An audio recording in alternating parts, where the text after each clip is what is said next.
Receber o diagnóstico na gravidez tem a maneira que as pessoas recebem é muito diferente, né? Por exemplo, para mim, eu vejo que foi muito importante, porque esse luto, todo esse sofrimento que a gente passou, né? Como a doutora Cíntia disse, foi especialmente na gravidez, porque é aquele momento que você está idealizando, né? E isso é um marco da sociedade mesmo, né? A gente tem esse perfil idealizador e de idealizar todas as coisas.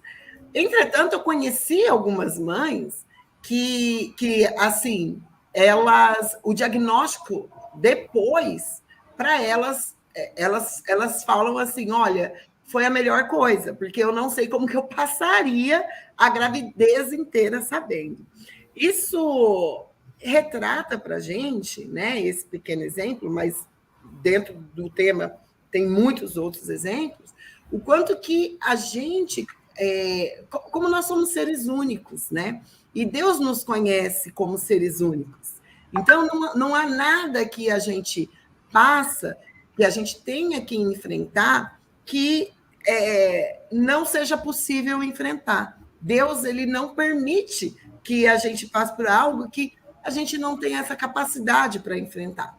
As armas que nós vamos usar, elas são muito importantes, né? Porque nós temos aí a arma espiritual, mas também temos que ter esse olhar para a realidade. E no meu caso, né, o diagnóstico do meu filho não foi só de uma malformação, né? Foi um prognóstico de uma possível morte no nascimento ou ainda na barriga, ainda na gestação. Então eu precisei de um milagre. A minha oração era pela cura mesmo, porque eu queria o meu filho vivo.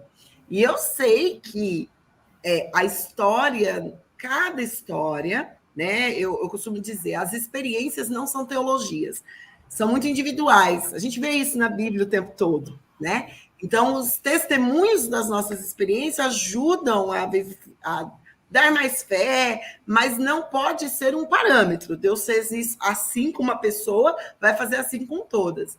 Então, eu tive que lutar contra isso, porque na época eu lembro que eu vinha muitos relatos da maneira que Deus agiu em situações similares à minha. Então,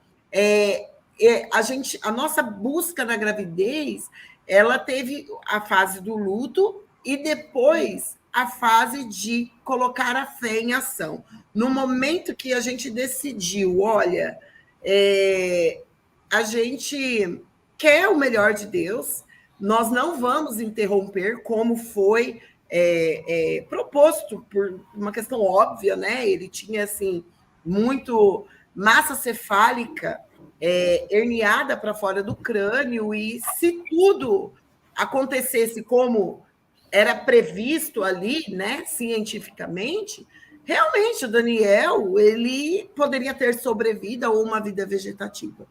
Então, a gente passou por essa fase muito difícil, até o momento que a gente teve uma experiência muito individual, particular com Deus, porque buscamos isso, queríamos assim que Deus falasse no nosso coração e fugimos da opinião das pessoas nesse momento, porque as pessoas tendem a dar conselho de acordo com o que passaram, e eu tinha um entendimento, o que eu estou passando, eu estou passando, e eu preciso ouvir Deus, é a única coisa que vai me dar a segurança.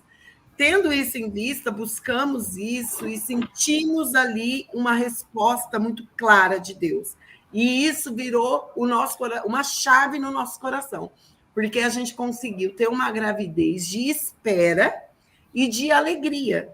E o diagnóstico não tinha mudado. Eu falo que o primeiro milagre foi a gravidez em si, porque a gente teve uma gravidez de esperança, num momento que tudo indicava a desesperança, né?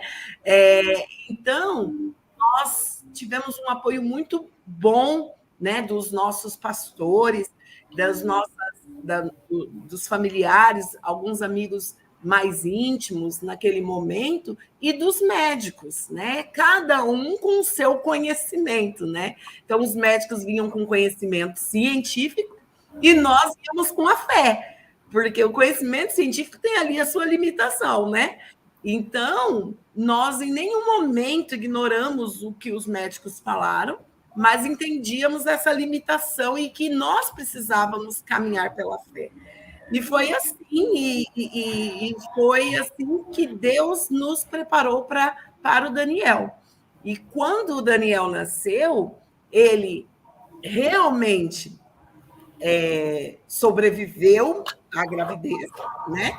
Então, ele nasceu, foi para a UTI, nasceu num estado grave, mas mas ele não teve um diagnóstico equivalente ao que era prognóstico ali quando ele estava no nosso ventre, né, no meu ventre, foi diferente, apesar de grave. E ele ficou na UTI 2 meses, foi entubado, usou tráqueo por 2 anos. Eu tive toda essa mudança de vida, mas ele foi uma alegria, ele é uma alegria, né? Ele mudou o nosso olhar para a vida. A gente mudou o foco da doença, né? Porque no início, quando a gente não está preparado, a gente pensa que é uma doença, e a gente passou a entender essa é a condição do Daniel, e o Daniel ele é perfeito, porque a perfeição é o plano de Deus, é a vontade de Deus, né? E Deus, essa história é muito grande, eu não posso me entender, porque senão a live acabaria, mas assim, Deus foi nos confortando e nos dando palavras, nos dando, né, o alimento que precisávamos. E o foco saiu da doença. Realmente vivemos milagres, porque o Daniel, ele faz aquilo que a doutora Cíntia deve imaginar, porque é da sua área mesmo, né? Ele tem uma malformação muito importante no cérebro. Então, ele nasceu com pouca massa cefálica do lado direito, o lado esquerdo dele totalmente diferente, sem o corpo caloso. Então, assim, hoje, quando os profissionais da saúde olham ressonância, tomografia, eles falam, esse é um paciente no papel, mas esse é outro paciente. Nós vivemos um milagre. Porém, é interessante o aprendizado que tivemos a respeito do que é milagre com tudo isso. Porque antes a gente imaginava que milagre era acontecer o que a gente quer, né? A gente espera o padrão de Deus. E hoje, em todos os passos, se tratando de inclusão, eu penso que é um esforço nosso e da sociedade, de todos que querem aprender mais sobre inclusão, de sair desse padrão e entender o ser humano como um ser único, com as suas características, né? E acho que a forma mais resumida que eu consegui contar, porque a história é bem grande.